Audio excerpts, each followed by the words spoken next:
Now we turn to a veteran of the stand-up comedy circuit and television. Jon Stewart is considered one of America's top young comedians. He has hosted his own nighttime talk show for MTV, aptly titled The Jon Stewart Show.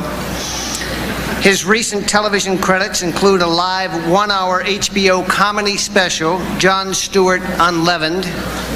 This fall, he appears opposite Drew Barrymore and Jennifer Beals in the feature film Wishful Thinking. There's a lot more about Jon Stewart that I could tell you, but one of the nicest things is simply this: he showed up when someone else didn't. Ladies and gentlemen, Jon Stewart.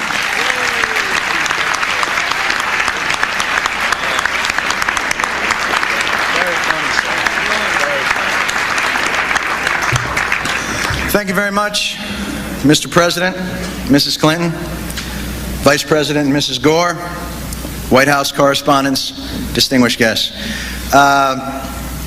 Before I begin, I know there's a lot of important people here, but I've been sitting up here for about 3 hours. So if you just excuse me, I have to check on just one quick thing. Mom, good table? How was the fish? Dry? Good portion? Thank you for being here. She was very excited to be here. I was a little nervous about taking this gig for what reason I do not know, but she put it all in perspective by saying, when in your lifetime do you think you'll ever get the opportunity to meet or even really eat in the same room as the Carl Lubsdorff? So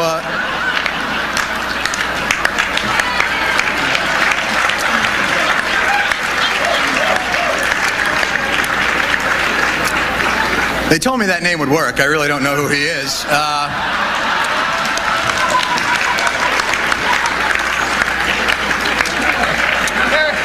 Which I imagine is about, Carl, hey you. Carl, I know you're thinking the same thing about me too, so. I'm not very familiar about how things operate in Washington. I don't know the protocol of these dinners. I got some advice from Washington insiders to sort of help me along with how my speech was supposed to go.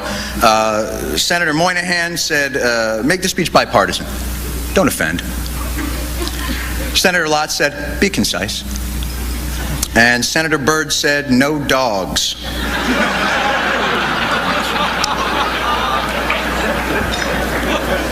Apparently that guy just really hates dogs. Rosie O'Donnell was the president's first choice to be here this evening, and she withdrew, citing a nasty and brutal confirmation process.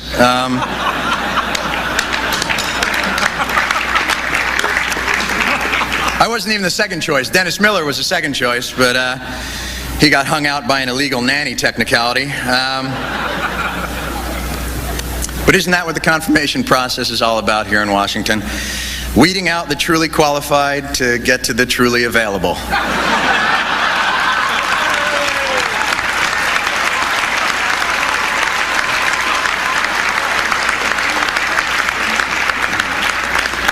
One more like that and I might get to go to the Vanity Fair party. Are you guys going to that? That's a tough ticket, boy. Good luck. I was confirmed. I don't know if you read about it last week, but I went before the Joint Select Committee on mandatory dinners at the Hilton, and I have the transcripts, oddly enough. The transcripts from my confirmation hearing. I really don't do any impressions, but I'll do my best to dramatize the spirit of what went on in my hearing. Senator Helms. Mr. Stewart, are you now or have you ever been a card-carrying member of the Don Imus fan club? Mr. Stewart, not card-carrying, no, thank you. Senator Byrd. Mr. Stewart, were you aware that during the Peloponnesian War, dogs were utilized mainly as weapons?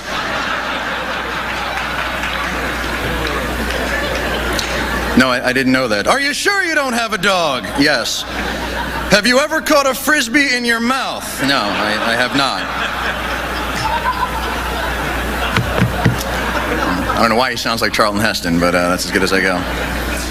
Senator Kennedy.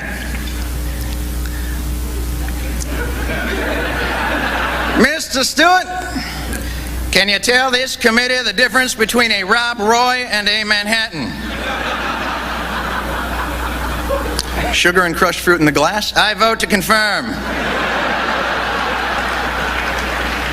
I know that's an obligatory joke. To be honest with you, I love Senator Kennedy. I think that guy's the coolest. Although, I do think he has kind of an enormous head.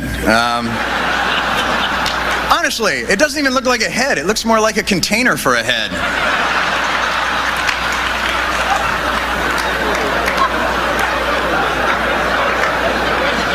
It's just an observation.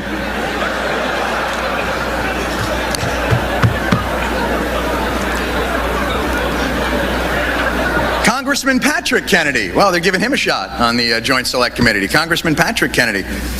Mr. Stewart, do you like video games? Not really. Senator Thurman. Mr. Stewart, do you like cheese? I do. And finally, Congressman DeLay. Does the distinguished comedian from New York want a piece of me? Huh? Punk?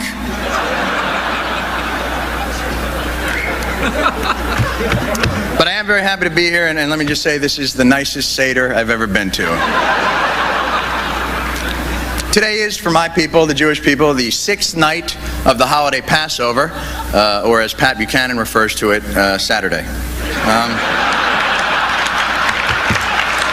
believe that's true. Oh my God, that actually reminds me. I apologize. I have an announcement to make. Due to a scheduling conflict with a local convention, the Albright Bas Mitzvah will now be held in the Coolidge Room. Congratulations, Miss Albright. She's Jewish now. Just trying to welcome her to the team. I think it's great. Miss Albright can find out about her Jewish heritage, and it doesn't really drastically change her life. She can go on with her work and doing the things she did. Whereas when Ralph Reed found out he was Jewish, he had to quit his job. So that was really tough.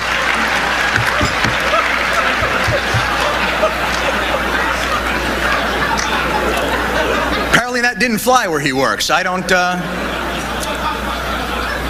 Mr. Reed did quit the Christian Coalition, but Pat Robertson says the split is amicable, and in fact wishes Ralph, quote, mazel tov.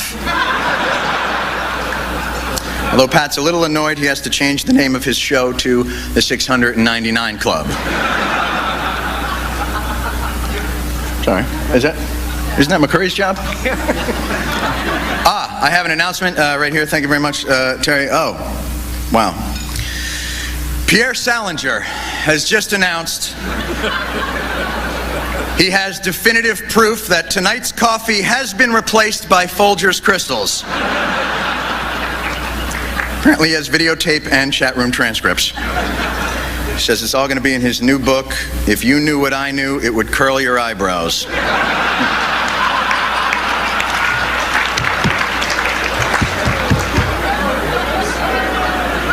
What happened to Washington Books, by the way? What is the whole thing now on the new tell-all insider books? Whatever happened to the old-style Washington Books of substance? Profiles and courage. What I think. Now we've got, help me, I'm locked in the cabinet. Oh, behind the Oval Office. Although Behind the Oval Office is a better title than the first title he was going to use. My name is Dick M. and I'm a sexaholic. So...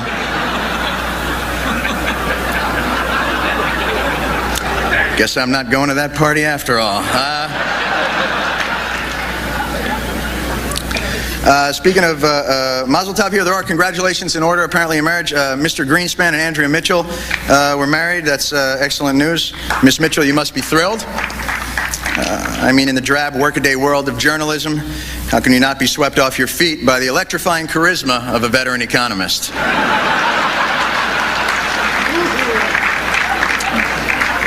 Probably had you from those three romantic words, I fight inflation. I kid Mr. Greenspan, of course, because I have no investments. Honestly, I am at your mercy. Please don't raise interest rates. I'm not kidding. I'm trying to buy an apartment in New York, and I'm at your mercy until Mr. Dole approves my loan.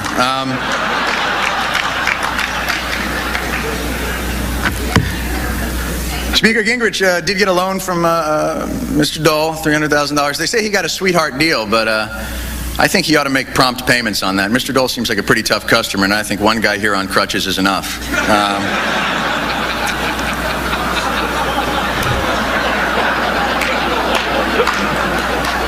Capiche? Mr. Dole is trying to actually change his image from the very gruff one to a more grandfatherly one. Apparently the $300,000 he lent Mr. Gingrich came enclosed in a birthday card, which I thought was really sweet. Can you have that replace and delete thing? Can I F2 that joke? Is Speaker Gingrich is not even here, is he? Is it? I think this might be his weekend to House sit leader.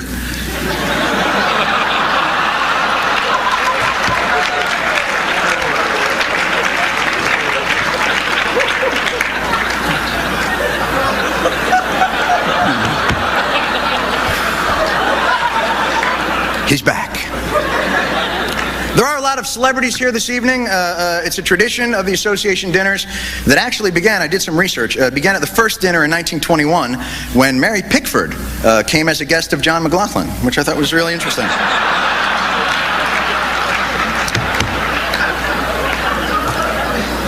Ellen DeGeneres is here, a very big celebrity.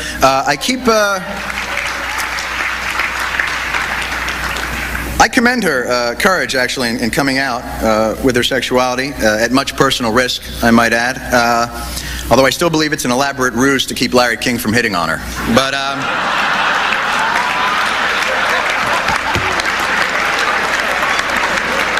Sir?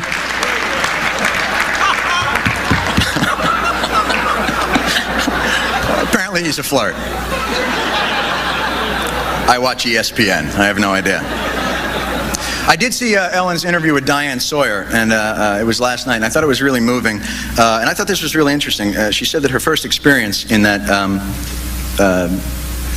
realm, in that thing, was at age 18 with her best girlfriend. And immediately following the interview, Dick Armey introduced legislation banning same-sex friendships.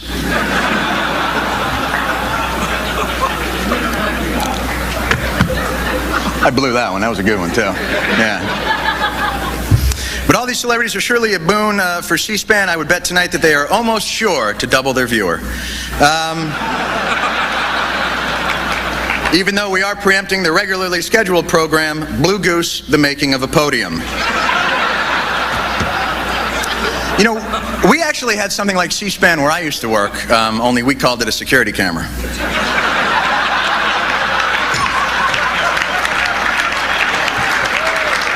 There we go. I like C-SPAN. It's mesmerizing, kind of like the Yule log. It's, I'll tell you what, it isn't very exciting, but wait until high-definition TV hits. I have heard that if you watch C-SPAN on high-definition TV, it gives the illusion that Vice President Gore is three-dimensional.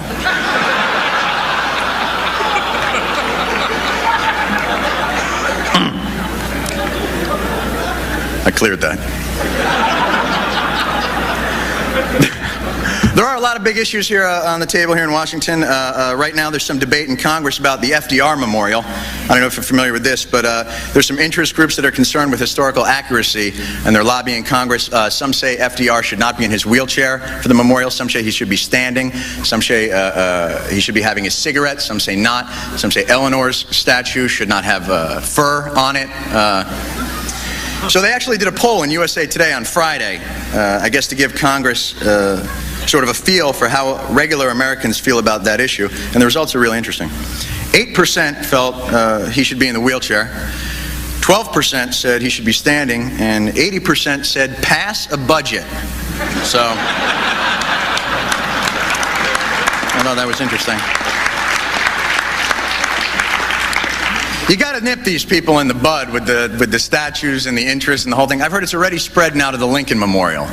Apparently, a group of historical purists are arguing about the historical accuracy of the Lincoln Memorial, complaining that Lincoln himself was neither 50 feet tall nor made of bronze.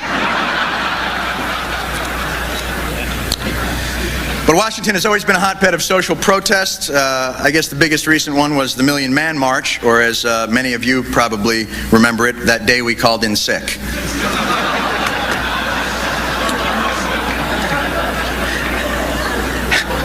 Anyway, Mr. President, I'm sure this has been a very gratifying yet difficult year for you. It's an honor for me to be here. I know Kenneth Starr is not here tonight. I think that guy's getting a little desperate. Yesterday he subpoenaed NASA to investigate why so much money is being spent on the Hubble telescope.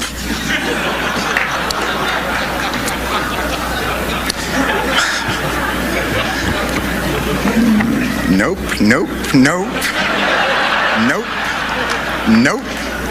I was told if I go over my allotted time, the Peruvian hostage release team was going to come in here and take all you people out. Hey, you know what would be a good thing to get to? The end. As we approach the millennium, I guess the real job of government is to watch out for all the lunacy that's been going on. The closer we get to the year 2000, the more lunatics seem to come out of the woodwork. And I'll tell you, it's already happening. You know who really scared me? Was that crazy cult leader from California, Bob Dornan. So thank you all very much for your time. This has been a great honor for me. Have a good night. Thank you. Great job. Great job.